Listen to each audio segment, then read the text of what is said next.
There's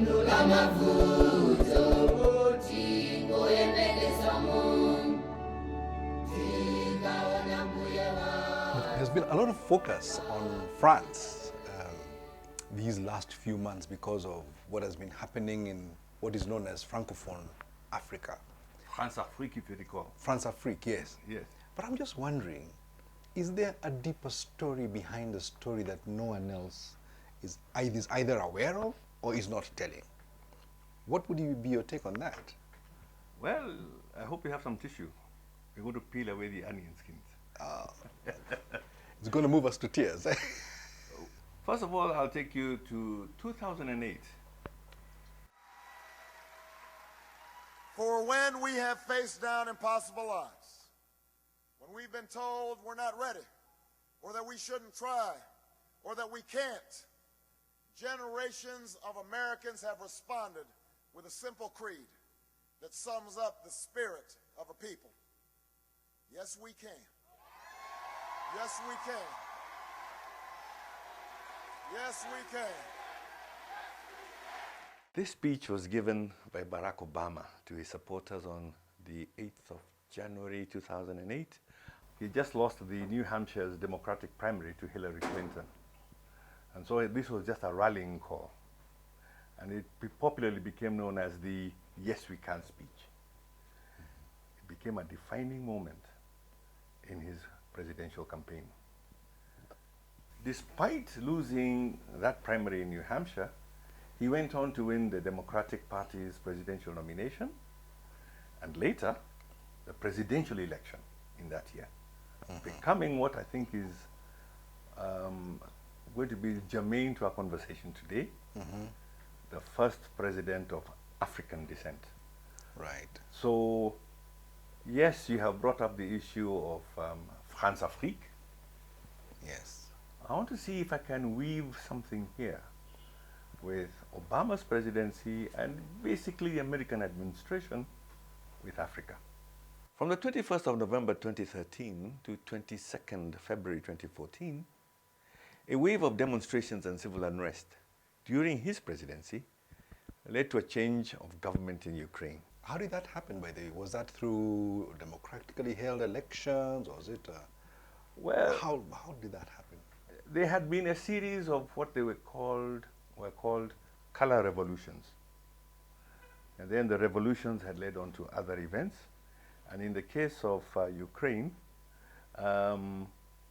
these demonstrations were very important because they led to an elected government losing power with the acquiescence of the collective West. Right. So this is a very important milestone. So this elected government, did it lose it at elections, or did the president resign, or was it a sort of a coup? How did that change of government happen? Conventional wisdom, and I think it is increasingly being used as a word, was there was a coup d'etat. In Ukraine at that time? At that time, because I think Yanukovych was a president. He fled to Moscow. Oh. Yes.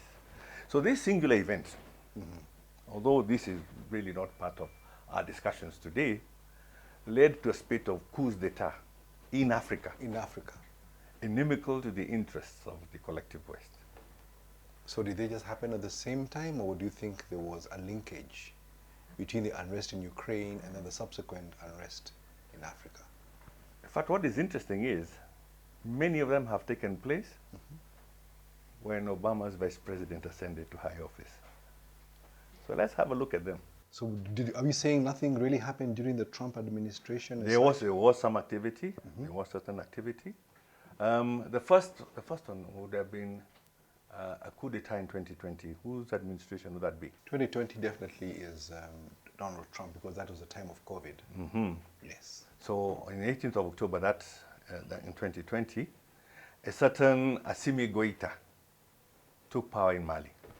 What is interesting about him, however, is this, that he met a certain gentleman by the name of Mamadi Doumbouya of Guinea in Burkina Faso during special training sessions organized by the U.S. Special Forces. Very interesting. Yeah. What puzzles me about that, why wasn't the training being done by the special forces in France? I mean, or would you have such an equivalent? I did not want to get into the conversations about that because there was a lot to do with fighting Islamist forces in the Sahel region. But it is an interesting footnote that the leader, the present-day leader of Mali, had met a certain other gentleman who we shall see later in a training session organized by American Special Forces. The second coup that I think we should consider was in Chad. General Mahamat Idriss Deby, Itno, took over from his father. His father had ruled Chad for 30 years and 139 days. Are you saying a son overthrew the father? No. In this particular instance, his father was actually in combat.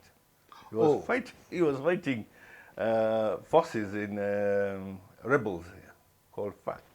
I don't know who was funding the FACT, but he was caught in the crossfire and died.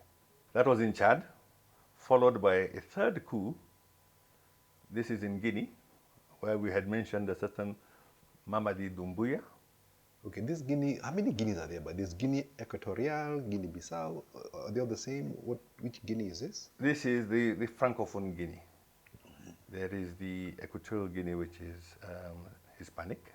And then there is the Guinea-Bissau, which I believe is Portuguese. Okay. Yes. Anyway,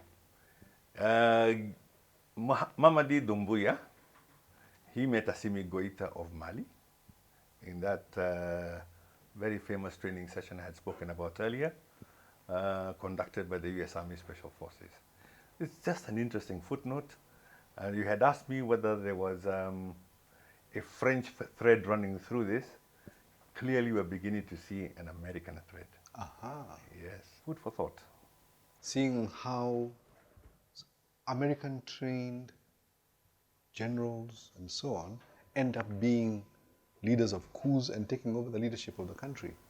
In fact, what I'm looking at right now is not just that, but actually American influence. Take, for example, Sudan. Okay. Sudan is unique in that it is the only non-Francophone country in this gallery of coups. Sudan, what makes either Sudan stand out, or what is the common thread between Sudan and the other countries that have experienced successful coup d'etat? I think let us tread on treacherous waters right now. So this is conjecture we've put together. It could be a false story, or it could be a real story. I guess we can only examine the facts. Right. So there's a calendar of events I've put together. In 1996, the U.S. Embassy was closed in Khartoum. That means there was no ambassador. Right. In 1998, August, you may recall in early August that the embassies, the American embassies, in Nairobi and Dar es Salaam were simultaneously bombed on the same day. About 2 weeks later, the Americans put together an operation called Operation Infinite Reach. Well, these were the first warning shots against this group called Al-Qaeda, if you remember. Although there had been a prior, I think, bombing of the World Trade Center in the basement, which was largely unsuccessful, I believe. But this was a huge event. And the then president, Bill Clinton, decided that there had to be an immediate response. And so he sent some Tomahawk cruise missiles to bomb a pharmaceutical factory in Khartoum called Al-Shifa. It was a very, very controversial event because no connection has ever been made between it and the forces that attacked the embassies in East Africa. Anyway, literally 24 years to the date, a newly minted ambassador was sworn in to serve as the new ambassador to Sudan. 10 days later, after being sworn in, he presented his credentials to the leadership. This is during Joe Biden's presidency. Yes. This recently. This, Yeah. last year. Last year, okay. So, he had barely put his feet under the desk. 27 days later, he started issuing warnings to the leadership in Sudan, warning of dire consequences and repercussions should Sudan conclude a military base arrangement with the Russians on the Red Sea. Well, the leadership obviously had paid no heed, and 4.5 months later, in fact, Sudan concluded an agreement with Russia to build a naval base on the shores of the Red Sea. 7 months after the opening of a brand spanking new embassy, operations were suspended and the staff were evacuated from Khartoum to a military base in Djibouti by the US military, Navy SEALs, and the US Army Special Forces Group 3. All because America wouldn't allow another nation to build a military base on the shores of the Red Sea. Ikaona mbuya watu, wakuti kwa dole